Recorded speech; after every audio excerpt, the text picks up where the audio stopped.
Então, boa noite para todas. Hoje nós vamos falar sobre o sacramento da confissão e o exame de consciência. Eu resolvi começar essa aula, falando de um jeito para vocês conseguirem meditar bem sobre qual que é o fundamento da confissão. Então, eu pensei em algum exemplo prático. Eu queria que todas vocês trouxessem à memória alguma situação que vocês fizeram algo muito, muito errado com alguém. Então pode ter sido uma traição, né, que geralmente é a coisa que mais vem à cabeça, assim, que uma traição, pode ser, por exemplo, vocês, foram infiéis com alguma amiga, não sei, falaram algum segredo muito muito importante daquela pessoa para outra. Eu tenho certeza que todas aqui já passaram por alguma coisa muito grave, assim, alguma besteira muito grave que vocês fizeram. Ou então vocês, não sei, exageraram na bebida, ou então vocês, falaram que contaram uma mentira muito grave, ou subtraíram alguma coisa e ficaram com vergonha depois de contar, enfim. Pensem agora, um minutinho, o que que vocês já fizeram de muito errado com alguém, tá? Se vocês pararem para pensar, considerando vários erros que vocês já cometeram, o mais grave de todos, provavelmente, foi o erro que vocês cometeram contra a pessoa que vocês mais amavam. Então, se você lembrar da infância de vocês, né, alguma coisa de errado que vocês fizeram com a mãe de vocês, com certeza doeu mais do que algo que vocês fizeram contra a irmã de vocês. E aí E aí vocês podem ir seguindo, assim, o raciocínio, que se vocês roubaram, né, alguma coisa de um colega de turma, talvez exigisse de vocês um grande esforço para se tocar de que aquilo foi grave de fato. No dia seguinte vocês podem ter pensado: "Ah, não, mas é do fulano de tal", tipo: "Ai, essa pessoa não é nada para minha vida". Então vocês provavelmente não sentiram. Foi necessário um exercício da razão, foi necessário forçar a vontade de vocês para que vocês se convencessem de que aquilo tinha sido ruim. Mas se vocês fizeram algo de errado com a mãe de vocês, com o namorado, com o marido, enfim, com a melhor amiga, vocês vão ter se arrependido muito e talvez a ficha já tenha caído muito rápido. "Nossa, eu não acredito que eu fiz isso com tal pessoa". Então, mais do que a ação em si, que pode ser a mesma contra várias pessoas do círculo social de vocês, aquela dor, ela é consequência da relação que vocês têm com a pessoa. Então, é só vocês pensarem assim, geralmente a gente fala: "Nossa, eu não acredito que eu fiz isso com ela ou com ele". Então, aí a gente começa a pensar no fundamento da da matéria sobre a confissão. Então, qual que é o fundamento? O fundamento é a ofensa. O fundamento é o ofendido. Então, isso aí, gente, é muito bom partir daí, porque a gente vê que todos os 10 mandamentos, né, que foram instituídos, são as tábuas da lei, foram instituídos por Deus, né, e revelado a Moisés, são, no fundo, são ações ou omissões contra Deus. E se são contra Deus, na verdade, são ações contra nós mesmas. Então a gente fala: olha, a gente busca seguir os 10 mandamentos não porque vai ofender fulaninha ou porque vai fazer mal para as pessoas, mas em primeiro lugar vai fazer mal para nós mesmos, porque nós mesmos vamos estar longe de Deus. E por quê? Porque são contrários à nossa própria natureza. Então faz mal para mim querer algo que não é meu. Faz mal para mim. Vai ser uma forma de eu alimentar uma inveja, vai parecer que eu sempre estou descontente, não é verdade? Se a gente não sabe agradecer as coisas que a gente tem, a gente sempre vai estar sempre faltando alguma coisa. Então é como se eu nunca estivesse satisfeita. E se eu nunca estou satisfeita, eu não vou ser feliz, certo? Então, desejar as coisas do próximo é ruim para mim, porque eu nunca vou estar grata, eu nunca vou estar satisfeita, eu nunca vou olhar para a vida que Deus me deu e agradecer, e ter uma vida tranquila e viver em paz. Vai ser ruim para mim. Então, se você pegar todos os 10 mandamentos, vai ser muito lógico, vai fazer muito sentido pensar que é assim. Então, eu gosto de olhar para os 10 mandamentos como realmente um manual de instruções, assim. Como que eu funciono? Como que eu vou ser mais feliz? Eu vou ser mais feliz se eu agradecer pelas coisas que eu tenho. Então, um exercício bom para vocês, meninas que estão aqui, é pensar o seguinte: eu vou olhar os 10 mandamentos, eu vou abrir o catecismo, vou pegar na internet, vou ler os 10 mandamentos e pensar nos mandamentos como uma forma positiva. Isso daí faz muito sentido. Então, por exemplo, não cobiçar os bens do próximo. Qual que é o lado positivo disso? Agradecer por tudo que eu tenho. Então é muito mais fácil a gente perceber que as coisas, que os mandamentos são para a minha própria natureza, para eu me realizar pessoalmente e alcançar plena felicidade. Então, isso dizendo de uma forma mais humana, assim, material, né? Sem pensar muito no espiritual, na parte da graça, que eu também vou entrar. Então, isso. Agora, quando eu tenho uma vida de oração, quando eu busco viver conforme essa minha natureza e eu busco me conectar melhor com Deus, que é o meu Criador, esse amor a Deus, ele vai crescendo. E como eu disse na última aula sobre a leitura espiritual é uma forma da gente crescer em amor a Deus, né? E a gente vai conhecer melhor a Deus e a gente vai crescer em amor a Deus, porque a gente vai também se desenvolvendo nas virtudes. Uma leitura espiritual que fale sobre a virtude da fortaleza, por exemplo, vai fazer com que nós sejamos mais virtuosas e, consequentemente, vamos amar melhor a Deus. Tudo gira em torno do amor a Deus. Então, qualquer coisa, gente, isso vale para tudo, tá? Qualquer coisa que vocês forem ver, a igreja fala isso, a igreja fala aquilo, o catecismo fala aquilo, tudo tem como centro a gente amar mais a Deus. Por quê? Porque o amor, né, é o amor que vai nos fazer felizes. Então isso, amar mais a Deus. Então, quando eu vou crescendo nesse amor a Deus, a minha vontade de fazer a vontade de Deus também cresce, porque você quer agradar a pessoa amada. Então, à medida que você vai admirando mais aquela pessoa, né? Vocês podem pensar no exemplo pessoal de vocês. Vocês conheceram um rapaz, um moço que vocês se apaixonaram. Se ele for perfeito, que não é, né? Mas assim, pensem em Deus. Se ele for perfeito, é claro que à medida que você vai conhecendo ele, você vai se apaixonando mais. E você vai falando, nossa, ele tem uma qualidade que é incrível, que é melhor ainda do que eu imaginava. E aí a admiração vai crescendo. Então, nosso relacionamento com Deus, quanto mais a gente vai conhecendo ele, vai crescendo. E aí, quanto mais a gente tiver em estima aquela pessoa, mais medo a gente vai ter de fazer alguma besteira. Porque você fala, nossa, eu encontrei um tesouro. Eu encontrei uma pessoa fantástica. E ela tá me amando de volta. Então, eu não posso perder a oportunidade de ter um relacionamento com ela. E é assim com Deus. E aí a gente vai pensando, nossa, imagina que ruim, vai começando a crescer um temor também, né? Um medo de perder. Então, se você se lembrarem assim da passagem das Escrituras, né, que fala algumas parábolas, por exemplo, que o reino dos céus é como um tesouro, assim. Quando você encontra um tesouro, você vai fazer de tudo para proteger aquele tesouro.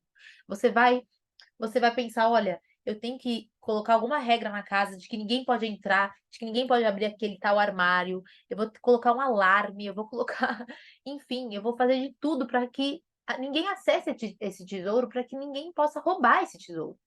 Então, nosso amor a Deus, ele vai se tornando um tesouro para nós. Deus vai se tornando tão importante na nossa vida, e é para isso que a gente está aqui, né? Corações ao alto, para a gente quer sempre voltar nosso olhar para Deus, nosso coração para o que realmente importa, que a gente vai realmente ter medo, né? A gente vai temer desagradar a Deus. E aí, se por acaso a gente fizer alguma coisa que vai ofender a Deus, a gente vai ter essa contrição, esse arrependimento muito rápido. Então, eu vou falar aqui nessa aula, né, sobre como que a gente faz a confissão certinho, mas pensem que o mais importante é vocês assimilarem isso, tá? O mais importante, mais do que pensar, para a confissão ser válida, eu tenho que me arrepender. Gente, é muito anterior, sabe? Não é um requisito, tipo, o arrependimento não é um requisito para minha confissão. É a razão da minha existência. sabe? O arrependimento é o que faz parte da minha vida mesmo. Então é algo que eu não quero perder, pense nisso, tá? O amor de Deus eu não quero perder por nada. Então, se por algum motivo eu perco aquilo, eu vou buscar a confissão correndo. Então tá, e aí, gente, a gente não pode falar de confissão, então entrando mais no tema certo, né? No tema exato. A gente não consegue falar de confissão sem falar um pouco do papel da igreja. Então, por quê? Porque a maior objeção, né, que falam sobre a confissão é, bom, mas você pode confessar só você e Deus, né? Muita gente fala isso. E por que a gente precisa de um sacerdote, né? Por que a gente precisa desse ministro do sacramento? Então, porque a igreja tem um papel de ensinar, né, de dar a doutrina e também de nos dar os sacramentos. E foi o próprio Cristo que quis assim. Ele quis que houvesse uma instituição divina na Terra que pudesse ser esse elo entre o céu e a terra. Então, ele quis que a igreja fosse como uma barca, né? Tem essa figura da barca que a barca é o quê? Ela agrega as pessoas. É um local seguro a barca. E a barca, ela vai justamente ser esse nosso vínculo com Deus. Por quê?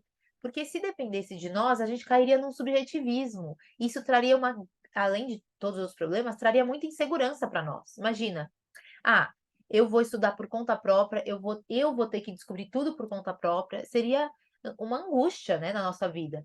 A igreja nos facilita tremendamente porque ela nos dá a doutrina, ela nos mostra quem sou eu, qual é a minha natureza, o que que vai me fazer mais feliz, como que eu devo amar a Deus, o que agrada mais a Deus, né?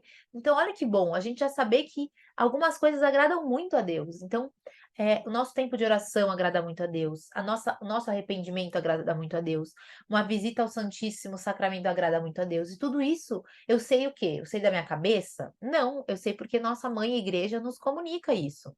Então, esse amor à igreja também vai crescendo à medida que a gente vai se aproximando mais de Deus. A gente vai vendo que, na verdade, a igreja, ela é o nosso caminho de santidade, né? Tanto é que o papel da igreja é o quê? O principal, né? Aula 1, assim, do catecismo. O papel da igreja é levar as almas para o céu, né? É trabalhar pela santificação das almas. Então, quanto mais a igreja estiver trabalhando nisso, mais ela vai estar cumprindo o papel dela, né? É uma instituição divina mesmo. E quem que comanda a igreja, né? Quem que é o chefão da igreja? É o Espírito Santo, né? Então, é o Espírito Santo sempre está conduzindo a igreja, mesmo nos períodos difíceis, nas turbulências, as crises na igreja, elas são também forma da gente se voltar mais ainda para a oração, mais ainda para a penitência. Por quê? Porque a crise que a gente está é uma crise de santos. Se houvesse um monte de santos, a gente não daria nessa crise. Mas justamente tem uma crise por quê? Porque as pessoas estão muito frouxas, né? As pessoas estão esquecendo de Deus. Então, na verdade, as crises que a gente está vivendo meio que é consequência do nosso pecado, né? Não tem como ser diferente. Não tem como a humanidade pecar, pecar e cair no pecado e ser inconsequente. E aí, nossa, é um tempo de ouro, é a época de ouro. Não, não faria nenhum sentido lógico.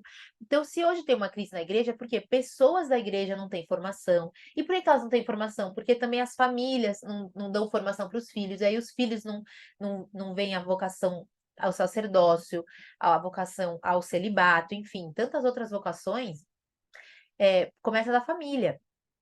Então você vê que, na verdade, é muito fácil a gente culpar, nossa, o padre TL da minha igreja, mas poxa, esse padre foi formado onde? Num seminário. Esse seminário tem bons sacerdotes sendo formados junto com ele? Quem que deu aula para essas pessoas? Essas pessoas tiveram acesso a uma boa doutrina, e aí você vai puxando e vai vendo que a coisa é muito mais complexa, e é culpa nossa. Então, o que que eu posso fazer para ajudar a igreja? Bom, eu posso contar para alguma amiga o que que eu estou aprendendo nesse grupo do Corações ao Alto, eu posso colocar em prática, que já é um grande passo, colocar em prática o que a gente está vendo aqui, ser constante na oração, isso que muda a igreja. E até é tão bonito, né? O padre Paulo Ricardo, ele sempre fala, né, que a igreja vai ser salva muito pelo papel dos leigos, né? Que somos nós, que vamos na internet, que a gente quer seguir bons perfis do Instagram para a gente receber mais formação, para a gente beber da doutrina da igreja, que é tão bonita, né? Então, isso. Então, a igreja tem esse papel de santificar as almas. E aí, ela vai nos ensinar tanto, ela vai nos ensinar, e ela vai dar vai nos ajudar a receber essa graça, a graça do sacramento. Então, como que a gente recebe a graça? Que também foi uma aula que a gente teve aqui, que tá lá no YouTube.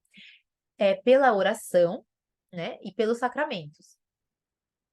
Então, quando houve o pecado original, se a gente lembrar lá da primeira aula, houve o rompimento dessa graça. Então, é como se o nosso canal de comunicação com Deus fosse rompido, e rompeu mesmo. E aí a gente só vai ter restabelecido essa graça com a encarnação, que é a festa do Natal que a gente vai viver agora. Então, quando Jesus voltou, desculpa, pela paixão de Cristo, na verdade, né? Pelo mistério da, da paixão de Cristo. Mas só foi possível por quê? Com a encarnação, que com o sim de Nossa Senhora foi possível o início da história da salvação, que teve o cume quando Cristo nos redimiu dos nossos pecados na cruz. E aí, só que assim, então a humanidade inteira restabeleceu essa graça. Porém, a gente perde essa graça quando a gente comete algum pecado mortal. E aí que a gente entra no tema do pecado mortal. Então, a gente vai buscar a confissão quando nós tivermos desagradado a Deus gravemente. Então, os pecados veniais são pecados que não rompem, que não tiram a graça da nossa alma.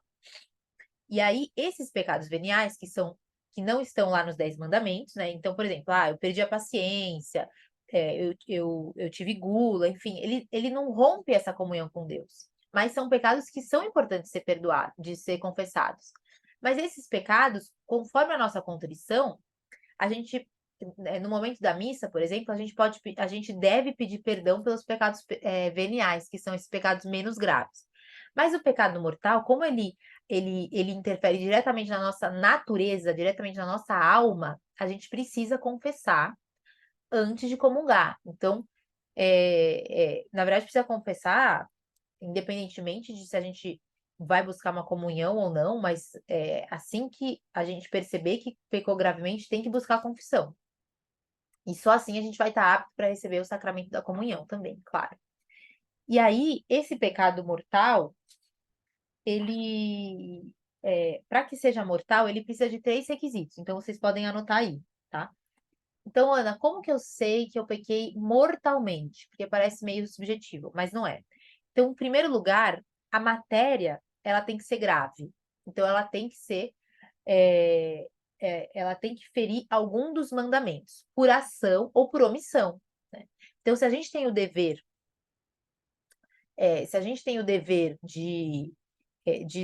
por exemplo, não sei, salvar uma pessoa e a gente não salva, seria uma omissão.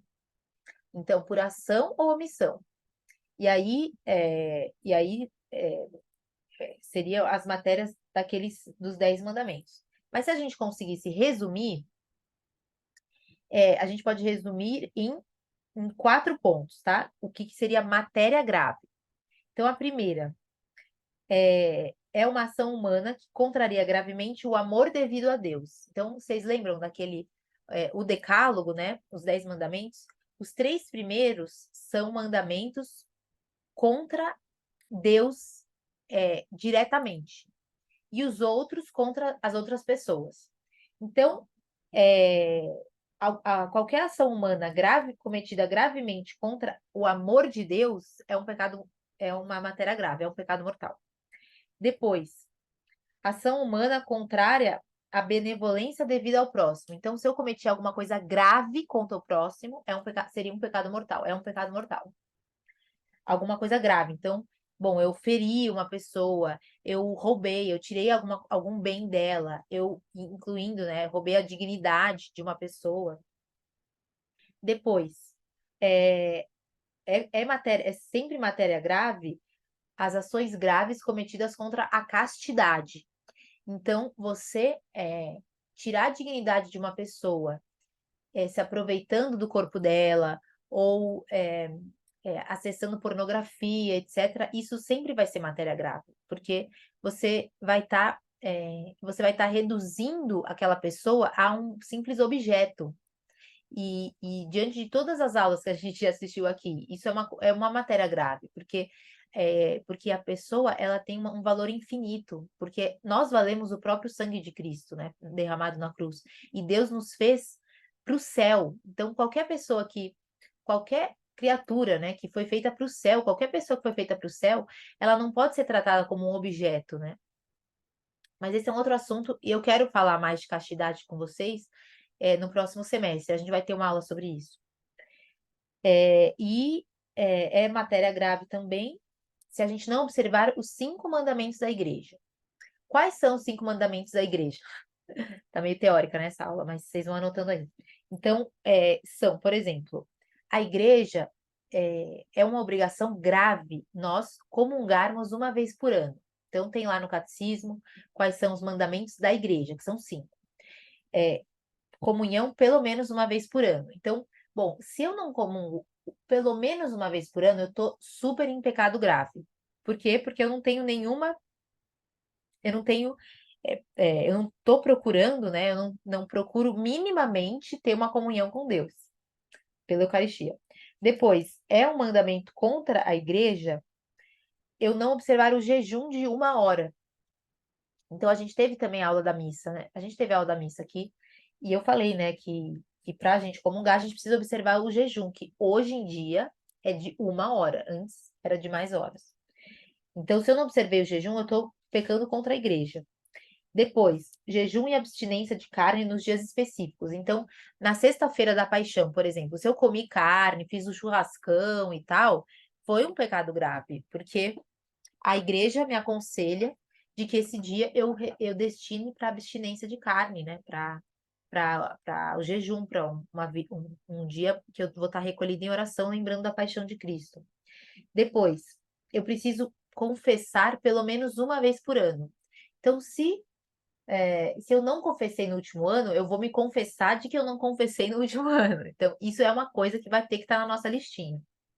E por fim, o 5º mandamento da igreja é contribuir com as necessidades materiais da igreja. Então, enfim, é um pouco aberto, né? A gente pode conversar com quem nos dirige também, né? Com o diretor espiritual, com o sacerdote, mas o fiel precisa ajudar a igreja financeiramente, é óbvio isso, né?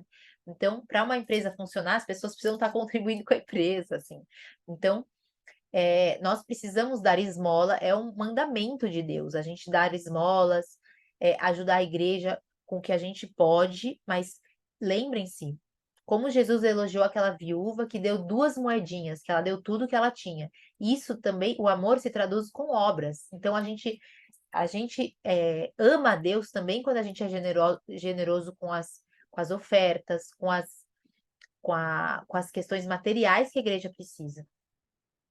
Então, claro, né? Poxa, se eu não contribuo, como é que a igreja vai pagar a luz, vai pagar os funcionários, vai pagar a limpeza, vai pagar tudo que é necessário para que a igreja esteja de pé, literalmente? Então, é o nosso papel, certo? E ainda bem que existe esse mandamento, claro. Tá, então, se por acaso, né, a gente cair em algum desses pecados de matéria grave, significa que a nossa alma vai estar em pecado mortal. E aí a confissão é necessária. Bom, e para que seja mortal, então, matéria grave, depois, a gente tem que ter plena consciência. Isso é muito importante. Então, tem todo um estudo teológico sobre a consciência. Mas, resumindo, a gente precisa ter conhecimento de que aquela matéria é grave. Então, se você fala, nossa, eu não tinha ideia, enfim, é meio raro assim, porque os mandamentos são parte da nossa lei natural. Mas se alguém falar, nossa, eu não tinha ideia de que isso era errado, então a pessoa não pecou mortalmente, né? Ela está eximida dessa culpa, digamos assim.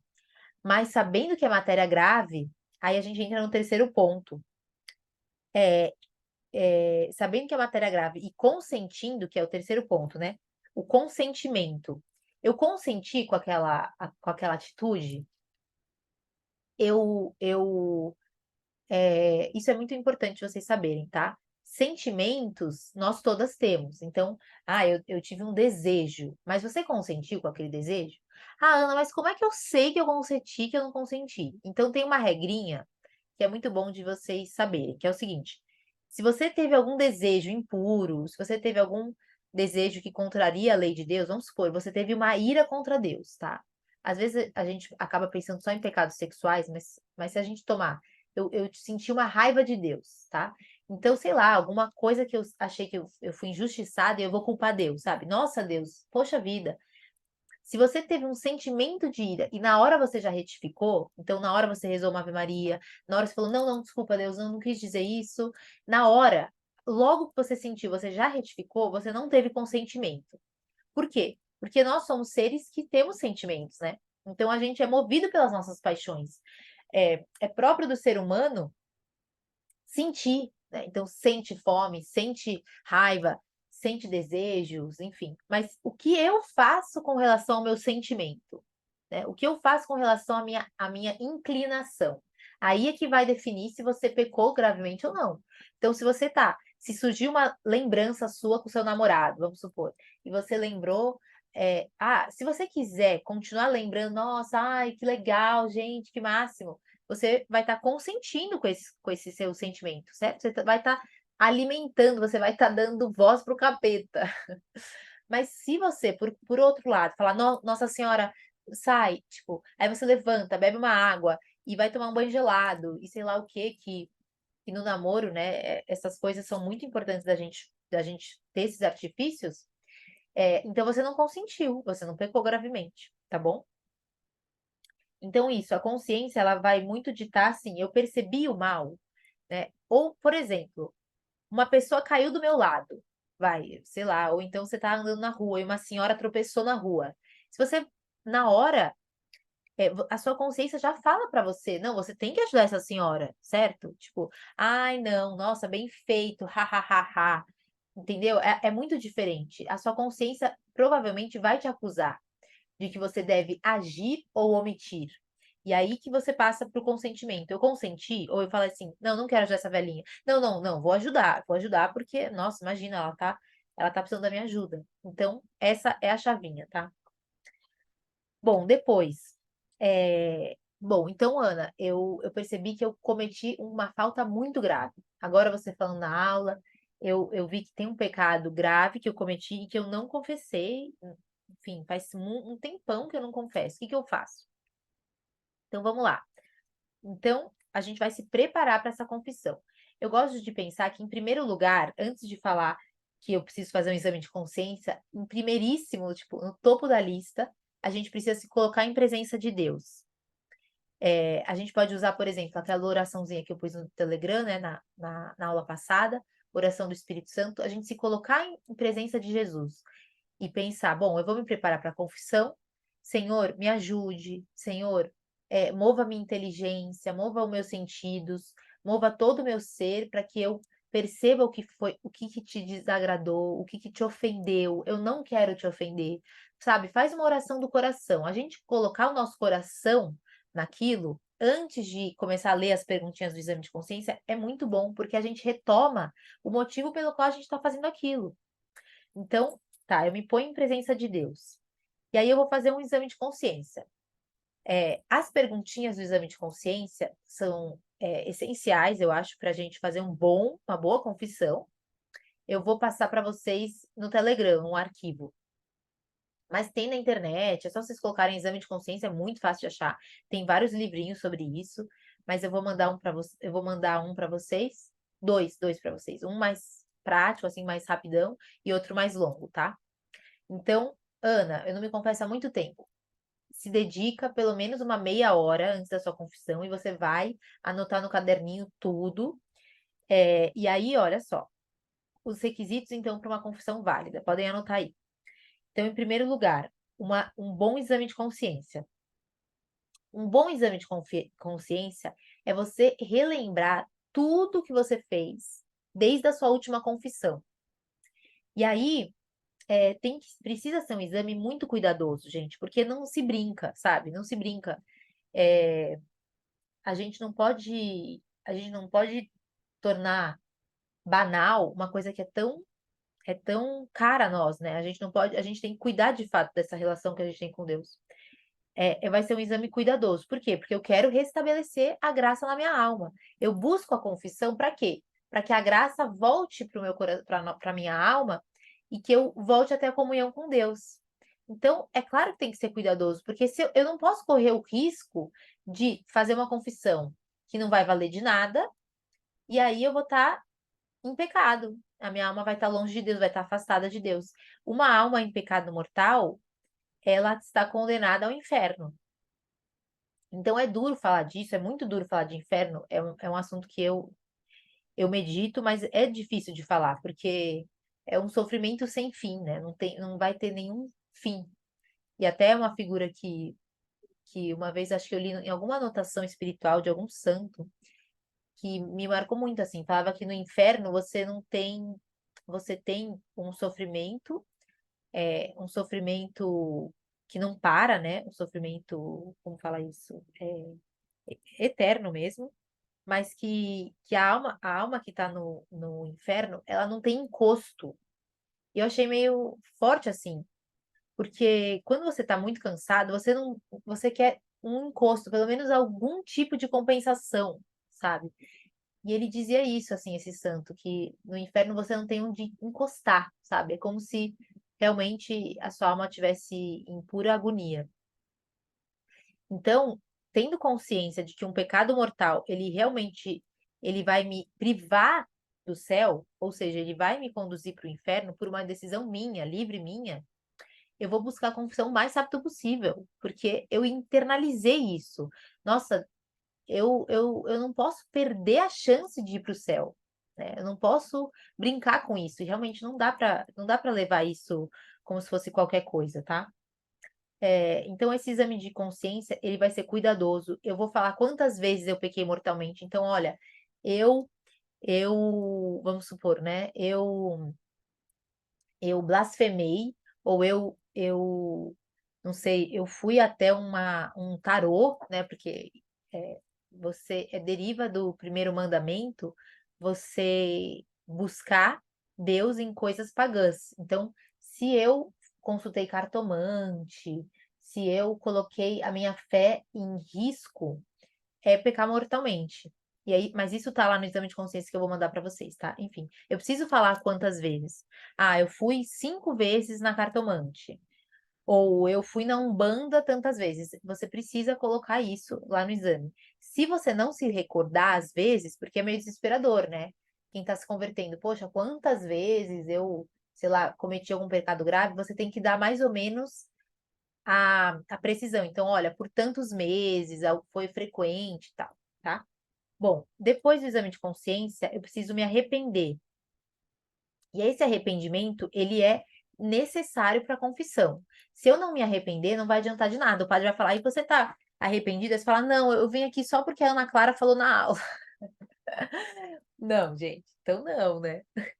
Então vocês, só porque eu não quero ir para o inferno. Temer o inferno é uma coisa muito boa, mas ela não é suficiente. Eu preciso me arrepender, eu preciso ter a dor da contrição. Por quê? Justamente por causa pelo que eu falei no começo da aula, porque a gente está ofendendo o nosso maior amor. Então, a contrição nasce disso, né? Do fundo do coração, eu não quero ofender a Deus. Então, muitas vezes, gente, parem para pensar, muitas vezes a gente quer confessar por um orgulho nosso, por uma vaidade. Nossa, eu não acredito que eu pequei nisso. Nossa, eu não acredito que eu fui capaz de tal coisa. Aí a gente vai estar olhando mais para nós mesmos e para o nosso ego do que para Deus, certo? Mas, nossa, Ana Clara, você era tão boa, né? Você fala tantas coisas bonitas e você falou tal coisa, você fez tal coisa. E aí a gente vai estar esquecendo o principal. Então, quando a igreja nos ensina de que o arrependimento é fundamental para uma confissão ser válida, é porque a gente, de fato, precisa olhar para o ofendido, né?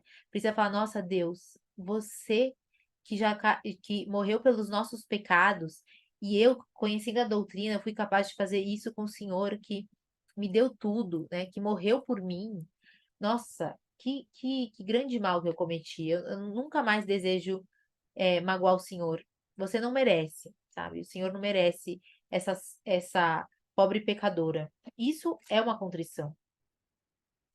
Então a contrição ela nasce do amor. E se por acaso vocês que estão aí, vocês falam, ai, Ana, nossa, eu não tenho esse amor tão ardente, ai, Ana, eu tô meio fria. Eu sei que eu errei, mas eu não tô assim, né, com esse sentimento. Então pede, pede essa dor da contrição. A gente pode pedir, falar, Senhor, eu queria estar mais arrependida.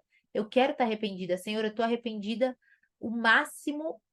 Me dê um coração na medida do seu. Ou seja, que eu te ame na medida do seu amor por mim.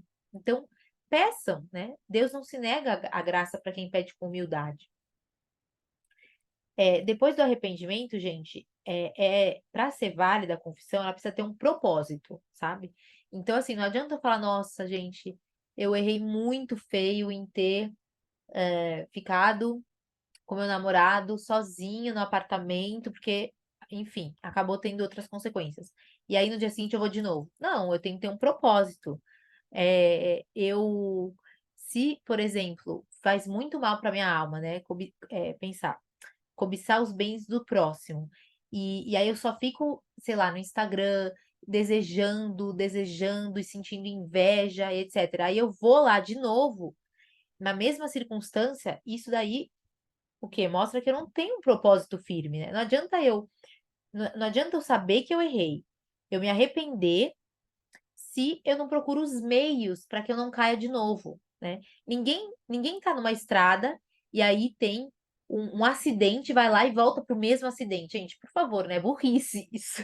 Você tem que ter um propósito. Você fala, nossa, eu caí no engarrafamento, mas eu não vou mais cair, eu não vou mais fazer esse caminho que é perigoso, que todo dia, nesse ponto, tem assalto. Eu vou lá e caio no mesmo ponto de assalto. Não vou fazer isso. Eu tenho que ser esperta. Eu vou falar, não, eu vou desviar, eu vou fazer tal coisa, eu vou sair mais cedo, porque é um horário que não tem trânsito e tal, tal, tal. A gente vai colocar os meios para não cair mais naquele pecado.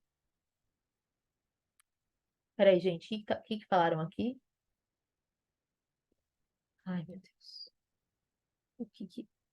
Ah, tá travando? Ah, desculpa, gente, se estiver travando. Não sei se é a minha internet. Bom, então tá. E aí, bom, que bom. Então, eu fiz um exame de consciência, eu me arrependi e eu coloquei os meios para não cair mais naquele pecado grave. O que que eu faço agora? Então, agora você vai procurar um sacerdote. Ai, Ana, mas na minha paróquia é muito ruim, o padre é ruim, tem que marcar horário e a agenda é com uma semana. Tudo bem, você vai fazer o que tiver ao seu alcance, isso até vai te fazer mais humilde. Às vezes, quando Deus dificulta um pouco, gente, é bom pra gente, tá? Tem que pensar nisso. Tudo é pro bem.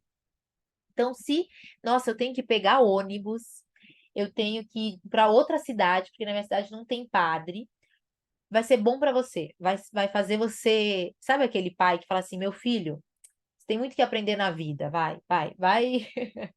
Vai ter que ir a pé para a escola para você ver que você não devia ter reclamado que tem um carro, entendeu? Então é pedagógico. Se Deus permite que seja difícil às vezes acessar a confissão, a gente não pode ficar chorando as pitangas, falando, ai, a confissão então não é para mim. Não, é para você sim. E você ir até lá com seu suor vai fazer bem para você. Vai fazer você se arrepender mais ainda e falar, nossa, da próxima vez eu que não vou pecar de novo. Entendeu, gente? Então, tem que realmente ter esse sentido de que quanto mais humilhado a gente tiver para a confissão, vai ser melhor para nossa confissão. A gente vai ter mais graça também na hora da absolvição, tá bom? Absolvição, gente, como na missa, que eu também expliquei aqui, qualquer sacramento ele vai ter mais efeito quanto maior as nossas disposições para receber. Então, quanto mais arrependida, mais humilhada, mais aquela graça do sacramento vai agir em nós, mais transformador vai ser aquilo, tá bom? Que nem a Eucaristia. Se eu vou para a Eucaristia como se fosse só mais uma, só mais uma, só mais uma, não vou receber todos os benefícios, todas as mudanças que a Eucaristia pode provocar na minha alma, toda a conversão que pode ter. Então, o sacramento da confissão, ele também é chamado de sacramento da reconciliação e da conversão. Então eu posso ter uma grande conversão depois da confissão, mas depende do quê? Depende das minhas disposições interiores. Então, quando eu chegar no padre, tá bom, consegui marcar, peguei o busão, mudei de cidade, cheguei no padre. O que que eu vou fazer, Ana? Olha, você vai fazer uma confissão clara, concisa e contrita. Então vai ser clara, não vai ser assim, ai, padre, você não sabe. Teve um dia que eu tava muito cansada, né? Aí, enfim, aí eu fui lá na geladeira, e aí, nossa, você acredita que eu comi todo o sorvete do pote? Tipo, você não precisa explicar. É que eu tava muito cansada, padre, você não tem noção. Não, é que eu não dormi à noite. É porque, gente, tem 1 milhão de desculpas. Mas pensem bem, quando alguém vai pedir desculpa pra vocês, ou se alguém chegou atrasado no trabalho, a pessoa começa a dar um monte de desculpa. Gente, você fala, minha filha, pede desculpa e pronto. Então, na confissão, você vai falar pro padre, padre, é o seguinte, eu fiz uma coisa muito errada, eu fiz uma coisa grave, eu quero pedir perdão a Deus, porque eu fiz isso, e foi por minha culpa mesmo, sabe? Bater no peito e falar meia culpa, foi minha culpa, sim. Tomar para si a responsabilidade e falar, olha, foi ruim e eu tenho vontade de dar um monte de desculpa pro senhor, mas eu não vou, porque foi minha culpa.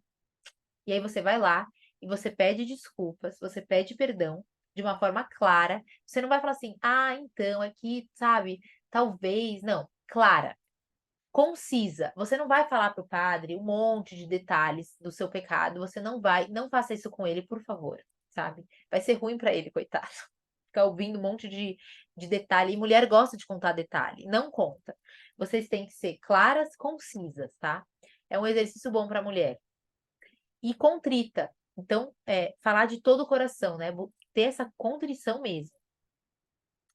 E então, sem dar explicações, sem dar desculpas, tá, gente?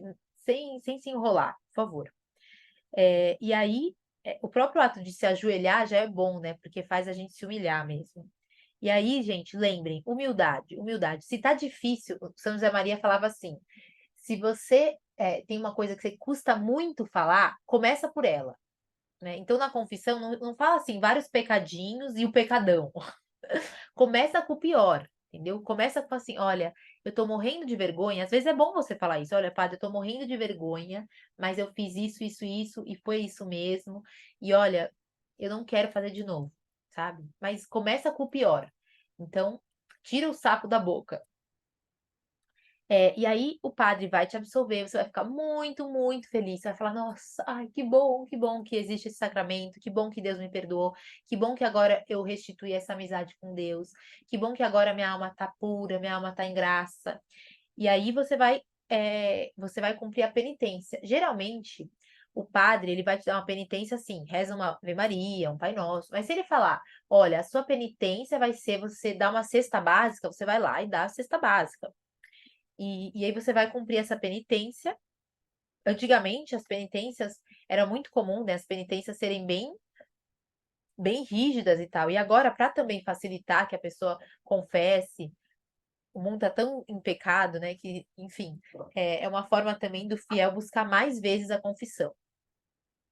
É, e aí, gente, e aí isso, então, pensar assim que, não sei, lembrando, né, do começo da aula, quando vocês ofenderam alguma pessoa muito importante e, sei lá, uma traição, né, uma infidelidade, vocês, enfim, roubaram dinheiro de alguém, sei lá, e foi algo que marcou muito vocês, né?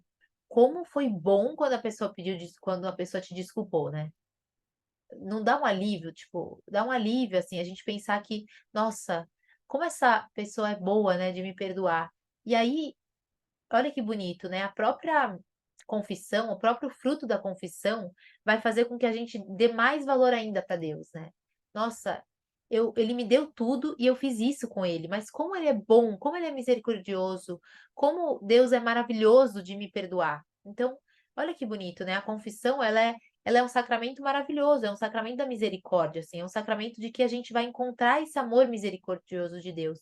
E quando vocês estiverem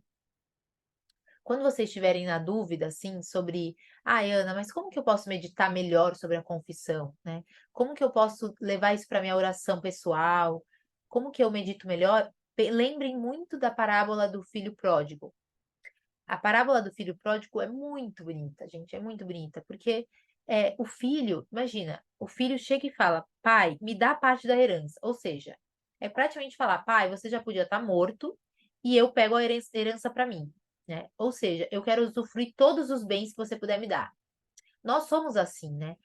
Na nossa relação com Deus, a gente vai fazendo as coisas como se a gente já tivesse, assim, já tivesse antecipando os bens celestes, né? Então, no céu eu vou ter tudo do bom e do melhor, mas eu quero ter tudo do bom e do melhor agora. Então, com a minha cabeça de vento, eu acho que tudo do bom e do melhor é fazer tal coisa, sentir tais e tais prazeres.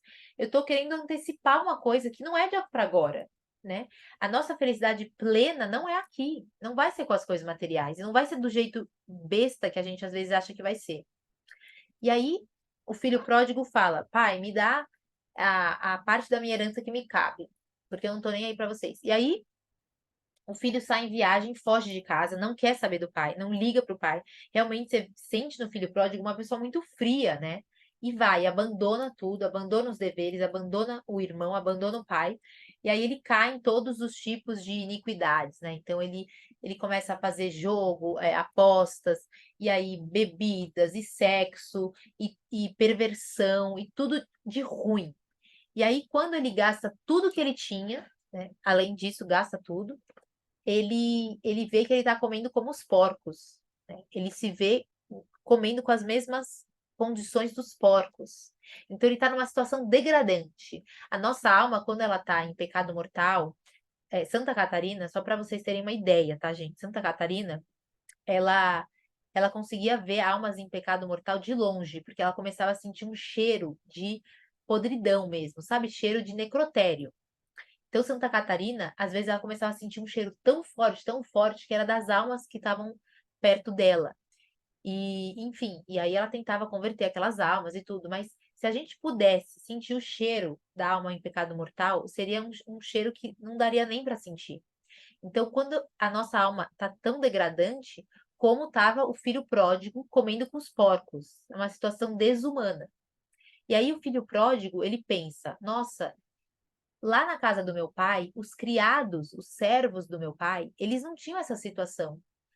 Eles tinham um mínimo de dignidade. Então, eu vou voltar para a casa do meu pai e pedir para ele me tratar como um servo. E aí eu vou estar ganhando, eu vou estar no lucro. Eu não vou estar aqui como os porcos. E aí, olha só, gente, o filho pródigo, ele não quis voltar para casa, para vocês verem a misericórdia divina. Ele não quis voltar para casa porque ele se arrependeu. Ele pensou: nossa, eu magoei o meu pai, eu ofendi o meu pai, eu ofendi a minha linhagem, eu fui desonroso. Não, ele falou: ah, eu não quero ter uma condição degradante. Eu vou lá e vou ter as benesses que os criados têm. Pelo menos eu não vou estar aqui com os porcos. Então foi por uma coisa muito interesseira, parem para pensar. Tipo, no fundo ele só estava querendo saber dele mesmo. Mas olha que lindo. O pai, ele estava esperando dia e noite aquele filho. E em vez do pai falar, nossa, que filho idiota, ele quer que eu morra, ele quer receber a herança como se eu não estivesse mais aqui, ele só quer usufruir dos meus bens, eu que lutei a minha vida para conseguir esses bens, nossa, então vai tarde, né? Melhor você longe daqui. Não. Assim que o filho saiu de casa, pela parábola, a gente sabe que o pai ficava dia e noite olhando para o horizonte, esperando o retorno do filho. E o filho estava lá, usando os bens, fazendo tudo de errado, desonrando o pai. E aí, quando o pai avista o filho vindo de longe, o pai ele não vai pensar assim, nossa, eu vou dar uma lição nesse garoto. Nossa, esse daí agora vai ouvir, eu vou dar o sermão. Nossa, como ele ousa fazer isso comigo? Não. O que que o pai faz? Ele manda fazer a maior festa que já houve naquela casa. Ele fica tão feliz que aquele filho está voltando para ele independentemente das razões. Então, ele não pensa assim, bom, se ele vier aqui me pedir desculpa, daí eu faço uma festa. Se ele vier aqui e pedir para ser como um dos servos, então é porque ele está querendo coisa para ele. Então eu não vou pedir, eu não vou desculpar. Não, ele não tá nem aí. Ele só tá tão feliz que o filho voltou. O filho voltou e aí ele tem um amor incondicional. O amor de Deus por nós, gente, é como esse pai. da parábola do filho pródigo, porque o amor que Deus tem por nós é incondicional. Não importa se eu faço X, Y, Z, se eu sou, se eu sou fulana de tal, ciclana de tal, se eu consegui tais méritos na minha vida, se eu tirei nota 10 no meu TCC, sabe? Deus tem um amor incondicional. Ele nos ama incondicionalmente. Ele nos ama pelo que nós somos. Simplesmente pelo fato de sermos filhos de Deus, ele nos ama. Então, esse Deus, ele está esperando ardentemente que nós retornemos. Ele está esperando dia e noite, ele está em vigília, ele está em vigília esperando a gente buscar o contato com ele, buscando o nosso retorno para casa, o nosso retorno para a alma em graça. Então, quando o filho chegou, ele não era digno, né? Ele não era digno, mas ele diz, pai, olha que bonito. Quando ele vê o abraço do pai, ele diz, o filho pródigo, pai, pequei contra Deus e contra ti. Eu não sou digno, eu não sou digno, não lembro exatamente os termos, mas eu não sou digno de ti. Então me trate como um dos seus servos, que eu já vou ser feliz assim. E ele diz o quê? Ele diz, filho, tudo que é meu é seu. E aí ele dá uma festa grandiosa e ele mata o melhor cordeiro que ele tem, enfim, ele faz a maior festa e ele mostra esse amor misericordioso, né? E o filho se sente indigno daquilo, mas somos assim, né? Quando a gente busca a confissão, a gente fala, nossa Deus, eu não sou digna do seu perdão, porque realmente eu pequei muito grave. E aí que a gente vê o amor de Deus, né? O amor de Deus, ele perdoa 70 vezes 7.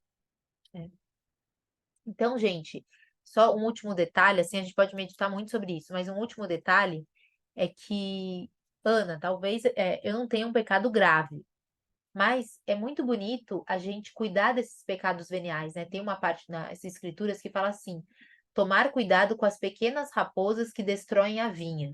Então, muitas vezes a gente tem pequenos pecadinhos, pecados, pequenas raposas, né?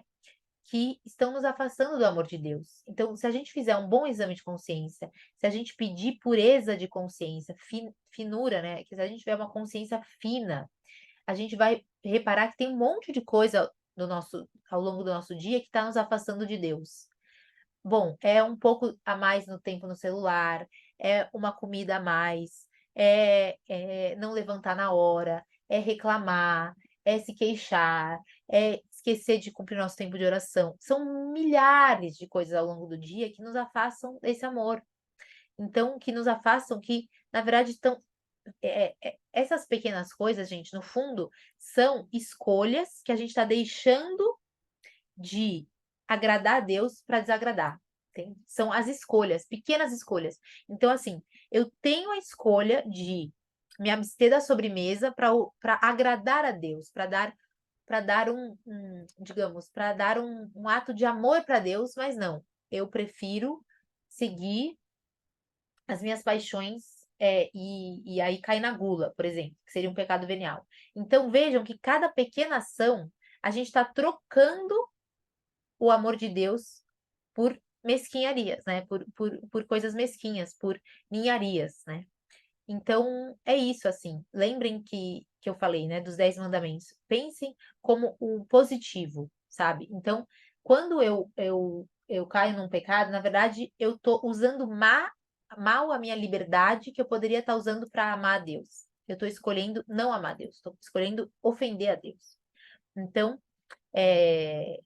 um bom exame de consciência vai também atrás dessas raposas, dessas pequenas raposas que acabam com a vinha, que seria, né? A vinha seria a nossa alma em graça. Então é isso, gente. Alguém tem alguma dúvida? Ah, lembrei. Volta. Hoje é dia de Nossa Senhora de Guadalupe, né? Então, gente, eu gostaria muito de deixar essa mensagem assim, que Nossa Senhora de Guadalupe fala: não estou aqui eu que sou sua mãe? Então, que a nossa alma nunca caia em desespero.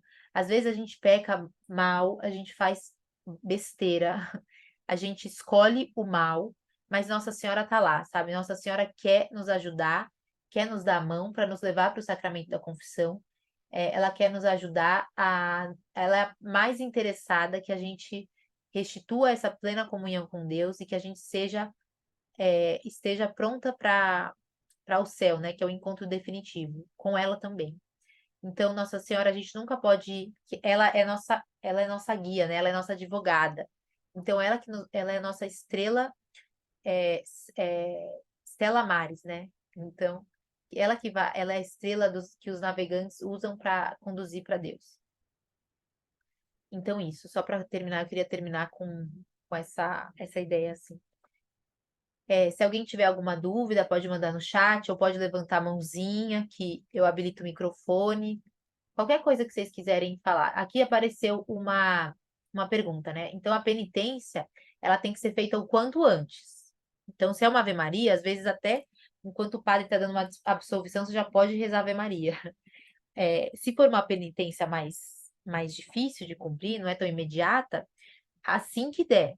Mas a penitência, ela tem que ser cumprida, sim, antes da próxima comunhão, porque a penitência faz parte da validade da confissão, tá?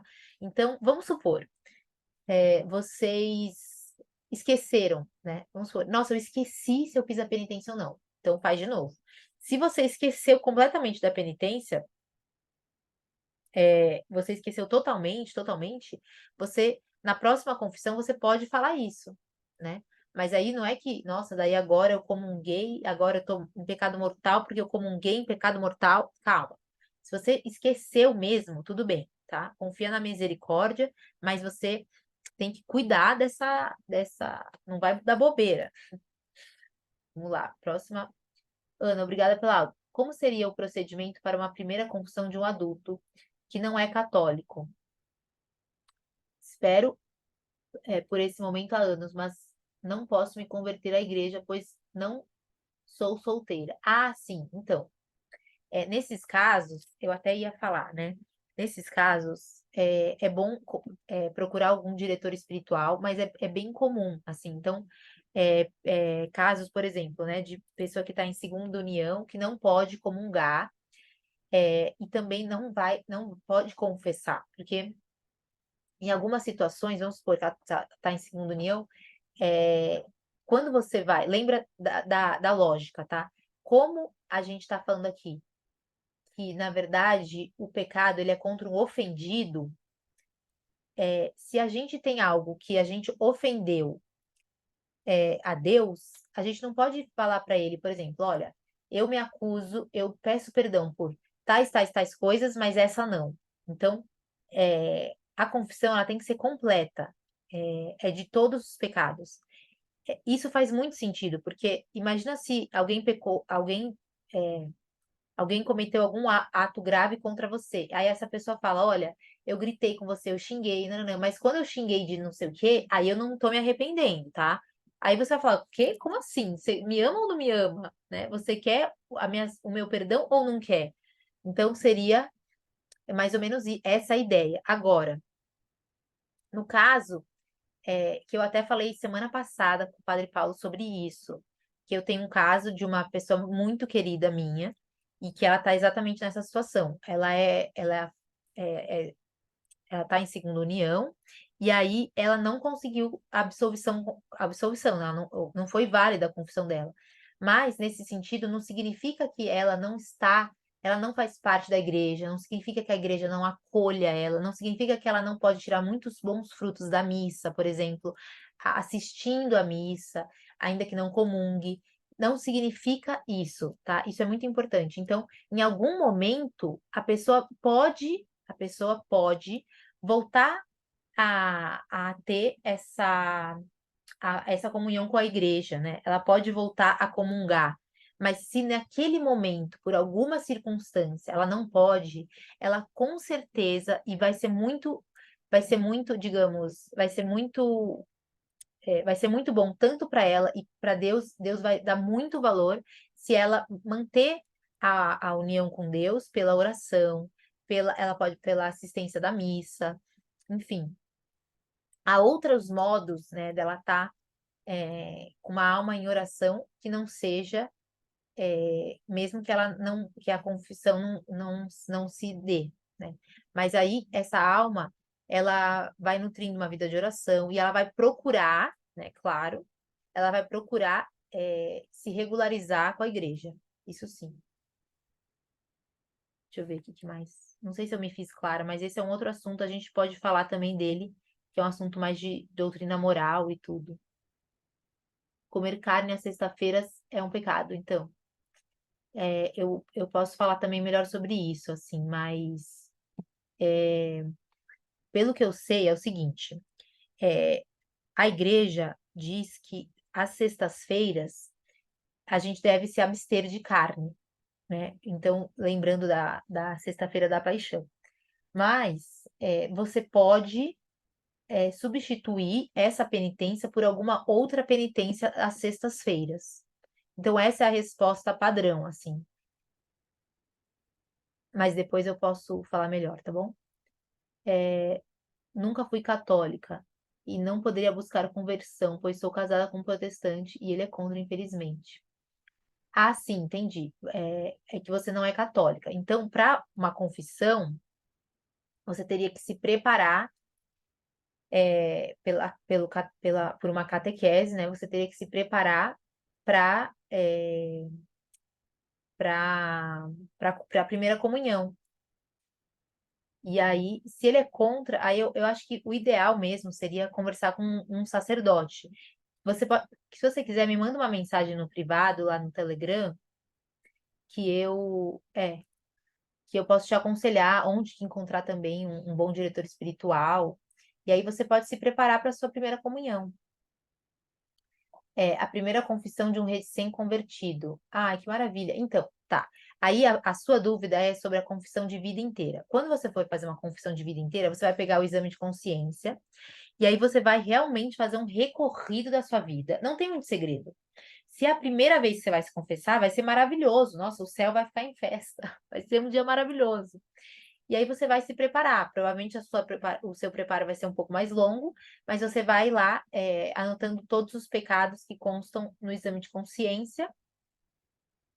E aí você vai falar, olha, por 30 anos eu fiz tal coisa, por 30 anos eu não fui à missa, eu não busquei me formar na doutrina e tal, mas lembrando que você tinha que ter consciência. Então, tudo que eu falei na aula vale para isso. De quanto tempo devemos nos confessar? O intervalo ideal, gente, o ideal é de 15 dias a um mês. Então, assim, hoje em dia é muito fácil a gente cair facilmente em pecados. Então, para a gente estar sempre bem, né, para nossa alma estar em graça, é bom a gente ter a confissão frequente, que é geralmente mensal ou quinzenal. Ou semanal, né? Melhor ainda. Eu me confesso semanalmente, porque eu sei que isso é muito importante para mim. Vamos lá. Ana, mas nesse caso você falou que a pessoa está em segundo não, como ela vai manter vida de oração? Sim, ela está em pecado mortal, mas se em algum momento, se por algum motivo, a Ana Cristina está perguntando, se por algum motivo ela não pode, ela está numa situação, por exemplo, que ela não pode regularizar a situação dela naquele momento, então é óbvio que ela pode ir acumulando todos os bons. Isso aí, eu esqueci de falar, gente, sério, isso é bem importante.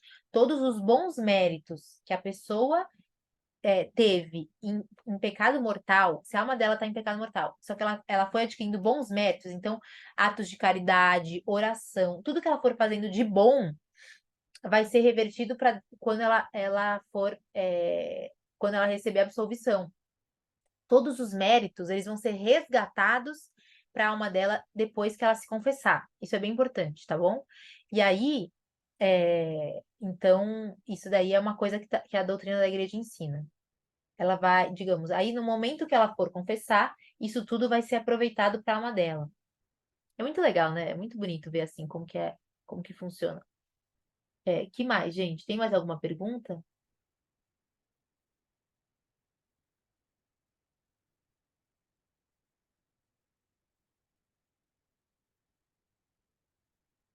Não, a confissão, você pode confessar, qualquer um pode confessar, imagina, qualquer um pode confessar. Tanto é que, por exemplo, as crianças confessam e elas não têm primeira comunhão. O ideal, então, Tati, você pode me escrever também, que eu posso te ajudar melhor, tá? Me manda uma mensagem. O ideal é o quê?